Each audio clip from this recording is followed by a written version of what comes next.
안녕하세요, 왕노무사입니다. 오늘은 왕노무사 첫 광고 영상을 준비했습니다. 는 뻥이고요. 책 선물을 받아서 소개해드리고 노무사라는 직업에 대해서 말씀드리고자 합니다. 그럼 지금부터 시작합니다. 구독자가 1만 명 넘어가면서부터 광고 제안은 많았는데요. 딱히 매력적인 제안은 없었기 때문에 광고는 생각하지 않고 있었습니다. 그러나 이 책은 일단 선물 받기도 했고요. 노무사 수험생 분들에게는 도움이 될 수도 있겠다 생각해서 책 소개를 해보려고 합니다. 자, 일단은 소설이고요. 무려 사랑 이야기입니다. 노동법, 노무사, 그리고 사랑. 좀 언밸런스하다 생각이 들었는데요. 일단 책장을 넘겨보니 저는 재밌게 보고 있습니다. 제 직업이 노무사라서 그런 것도 있을 테고 신림동 고시촌 이야기도 나오거든요. 예전에 거기서 공부했었기 때문에 약간의 공감 그런 게 되는 것 같습니다. 그리고 중간중간에 이렇게 판례가 통으로 들어가 있습니다. 전직 명령의 정당성 판단 기준 이런 건 실무에서도 많이 활용되는 판례인데요. 수험생분들은 공부하셨던 내용을 소설책에서 다시 보게 되는 그런 진기한 경험을 하시게 될 겁니다. 노무사 일을 하게 되면 그동안 공부했던 것들이 실무에서는 이렇게 활용되는구나 많이 알게 됩니다. 오히려 합격하고 나서 뭔가 복기를 많이 하게 되는 그런 느낌이 좀 있어요. 하지만 공부할 땐 이게 사실 연결이 잘 안 되죠. 수험 공부와 실무는 좀 다른 문제이기도 하니까요. 하지만 이 책을 보면 합격 후 필드에 나갔을 때 대략 어떤 느낌으로 일하는구나 이런 것들을 알 수 있습니다. 물론 소설이기 때문에 약간의 과장 이런 것들도 있죠. 하지만 대체적으로 이런 느낌이구나 이 정도는 알 수 있습니다. 그래서 노무사 수험생분들은 공부하다가 머리 식힐 겸 주말에 보기에 좋을 것 같고 그리고 동기부여에도 도움이 될 것 같습니다. 나도 합격해서 소설에 나오는 주인공처럼 노무사 열심히 해봐야지. 그런데 바꿔서 말하면 수험생분들이 아니면 딱히 관심 가지기는 어려운 책인 것 같아요. 이렇게 읽다 보면 설명하는 느낌이 막 듭니다. 노동법을 설명해줘요. 그래서 노동법 공부를 전혀 안 해본 사람들 입장에서는 드라마 보다가 갑자기 이상하게 PPL 치고 들어오는 그런 느낌을 받을 수도 있습니다. 그런데 뭐 딱 봐도 수험생분들 보시라고 쓴 책인 것 같아요. 생동차를 노리시는 분들은 웬만하면 2차 시험 끝나고 보시는 게 나을 것 같습니다. 생동차는 저는 불가능하다고 생각해요. 제 능력에서는. 그래서 정말 밥 먹는 시간도 아껴서 공부해야 되는 게 생동차라 생각하기 때문에 생동차이신 분들은 2차 시험 끝나고 보시고, 그리고 공부가 잘 되고 있는 분들, 유예 이상이더라도 잘 되고 있으면 굳이 2차 시험 전에 보실 필요는 없습니다. 왕노무사가 이거 보라고 해서 그거 보다가 떨어졌다 뭐 이러면은 굉장히 곤란합니다. 이미 공부가 좀 되어 있고 좀 급하지 않으신 분들, 또는 요즘 공부가 좀 잘 안 된다, 한 이틀씩 잠수 탄다 이러신 분들은 아싸리 잠깐 쉴 때 한번 보시면서 기분 전환하고 동기부여도 받고 그러시면 도움이 될 수 있습니다. 맨날 수험서만 붙잡고 있는다고 공부가 되는 건 아니거든요. 그래서 참 이 책 이름은 소설 노무사 오정연입니다. 네, 제가 처음으로 이렇게 소개하는 걸 해보다 보니 서툴었네요. 네, 자, 이어서 노무사라는 직업에 대해서 말씀드리겠습니다. 저는 14년 11월에 노무사 합격해서 지금 8년 차인가요?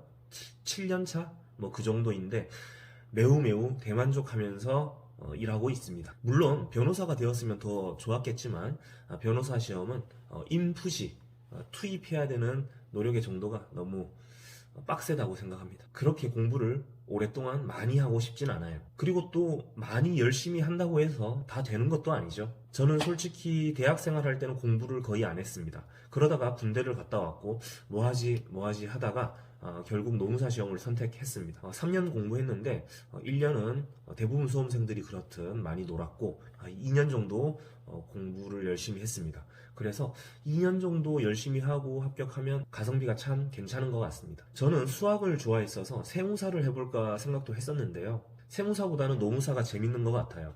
세무사는 약간 정적일 것 같고 그렇습니다. 물론 제가 세무사를 해본 적은 없기 때문에 느낌적인 느낌으로 말씀드리는 거예요. 노무사는 일하다 보면 굉장히 화날 때도 있고 불편할 때도 있지만 전반적으로 익사이팅하고 동적이고 그런 분위기 속에서 일할 수 있습니다. 그래서 약간 살아있는 걸 느낄 수 있다, 역동적이다, 그런 말씀을 드리고 싶네요. 그리고 노무사도 전문직이다 보니까 일하면서 대부분 존중받고 대우받는 느낌을 받습니다. 그래서 많이 불편하고 스트레스 받는 상황에서도 어느 정도 스트레스 관리가 돼요. 수습 노무사나 1, 2년 차 때까지는 좀 예외일 수는 있지만요, 3년 차 넘어가면서부터는 어차피 전문직이고 내가 내일 알아서 하는 그런 게 좀 있습니다. 일의 시작과 마무리를 내가 알아서 하기 때문에 성취감도 있고 보람도 있고 좋습니다. 물론 좀 많이 대형화되어 있는 그런 법인도 있어요. 노무법인. 그런 곳에 있으면 내일은 내가 다 알아서 한다. 노터치. 이렇게까지는 안 될 수 있습니다. 약간 협업하고 그런 분위기가 좀 더 있을 수 있어요. 저는 그런 대형화된 법인이나 일반 회사를 다녔으면 정말 힘들었겠다. 그런 생각을 하고 있습니다. 혼자 일하는 게 아니고 협업하고 동료들과의 관계, 상사와의 관계 그런 것들 너무 견디기 어려웠을 것 같아요. 물론 모든 직장인분들이 그런 걸 잘 견디고 계시는데 전문직을 계속 하다 보니 상상을 해보는 거죠. 나는 견딜 수 있을까? 너무 힘들 것 같다. 물론 노무사도 사건을 하다 보면 그 노동자 고객과의 관계 그런 것들에 있어서 스트레스를 받는 상황도 있지만 대부분 존중해주기 때문에 크게 문제되지는 않습니다. 저는 사측 사건은 하지 않는데 자문사 사건을 맡으면 좀 많이 부담될 것 같긴 해요. 대표 노무사와의 관계, 그 자문사와의 관계에 있어서. 그리고 대기업에 채용된 노무사님들도 있죠. 만나면 대부분 뭐 이런 소리를 많이 합니다.